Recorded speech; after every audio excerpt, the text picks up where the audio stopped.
There is a very significant now and very powerful non-religious right, the tech bros, who are very powerful in the current administration. How do you see those differences and distinctions playing themselves out? Okay, so the tech bros, which were, and I hate the term, but we'll call Silicon Valley, those people were largely in favor of the Democrats in 2016 and even in 2020. Yes. But I think what they've realized is that starting at the New Deal in the 1930s, we had a managerial revolution in the entire industrial world, and this accelerated after World War II. By that, I mean that people who were not owners, people who were not accountable, ran things. They ran culture, they ran business, they ran labor unions, and they ran governments. And gradually, in the 70s, 80s, 90s, early 2000s, a lot of institutions returned to health by becoming a lot more accountable, right? Let me expand on that a little bit. So there's an accountable and an unaccountable world, and they're at war with each other, right? When I say accountable, I'm not talking about an income level. I mean, is your pay tied to some specific result, right? Are you getting a commission as a shoe salesman for selling shoes? Are you being paid by the number of people who can actually pass a reading test after you've taught them to read, right? So is there a real world result that you are paid on the basis of, or are you paid simply for showing up, right? And so in the accountable world, these are the people who are doing most of the working and paying most of the taxes. In the unaccountable world, you have the unemployed, you have retirees and pensioners, you have people on various social support programs, students, graduate students, right?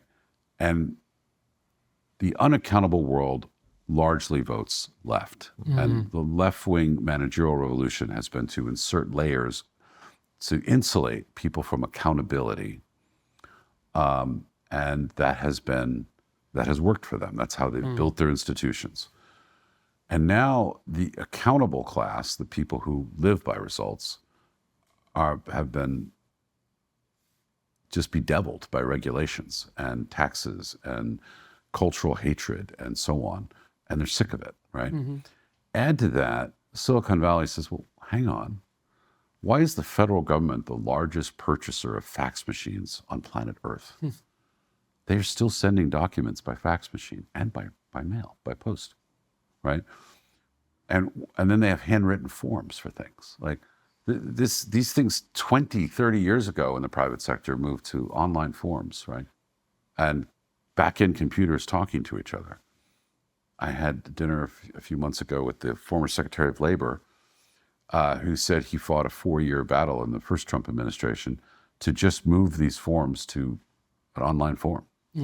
And I said, well, how were you doing it before? He goes, well, fax machines, but also when we had to send documents to the State Department, they would only accept it by mail.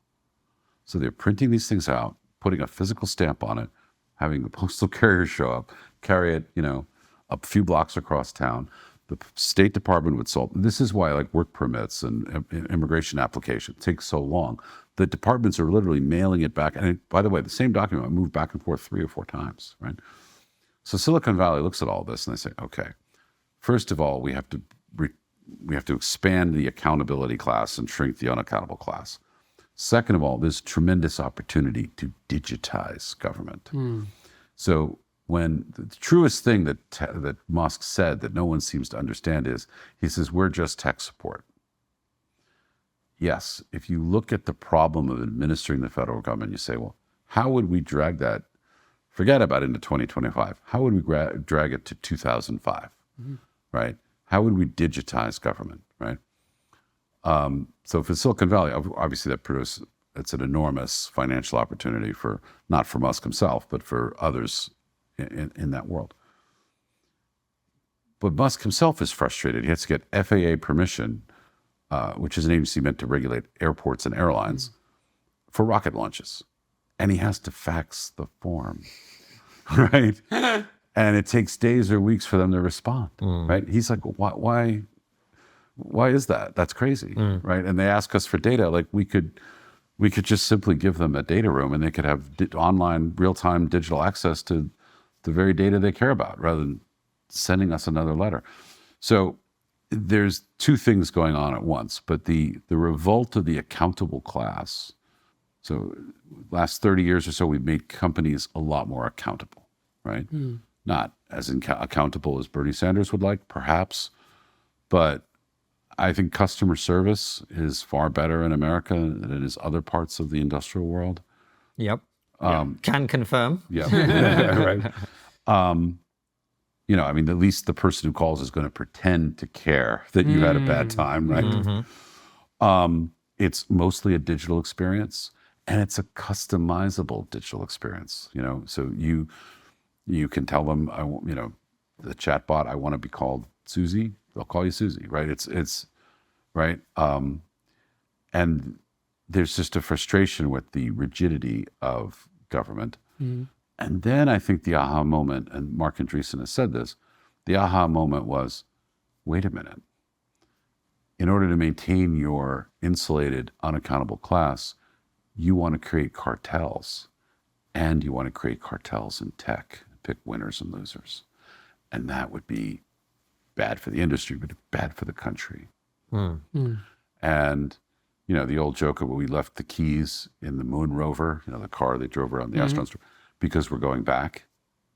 Why haven't we been back, right? There's a great longing for technological progress and growth and things that make people feel proud to be Americans. And when I was living in Europe and people would criticize me for not liking the metric system, they would say, well, it's not very scientific. And I would just say, when you metric people land on the moon, let me know. Right? So it's this,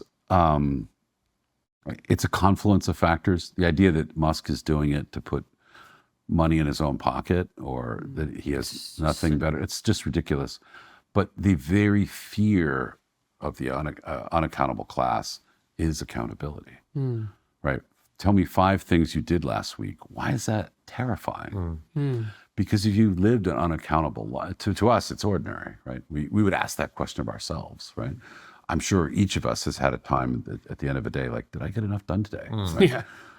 But if you've lived this unaccountable existence where it doesn't matter whether you come into the office, no one counts how many forms you know, how many stamps you approve or disapprove of things, you're just in this government office, if you come in at all, then suddenly you're going to have to live an accountable life. That's terrifying. So the anger you see, and yes, I understand it's sponsored, paid for by various left-wing billionaires and trade unions and so on, the attacks on Tesla. But if it weren't organized by those groups, it might happen spontaneously because the unaccountable live in fear of accountability, and it's terrifying. Now, it's never as bad as they imagine, but that's what keeps them in place, and to be knocked out of place is terrifying.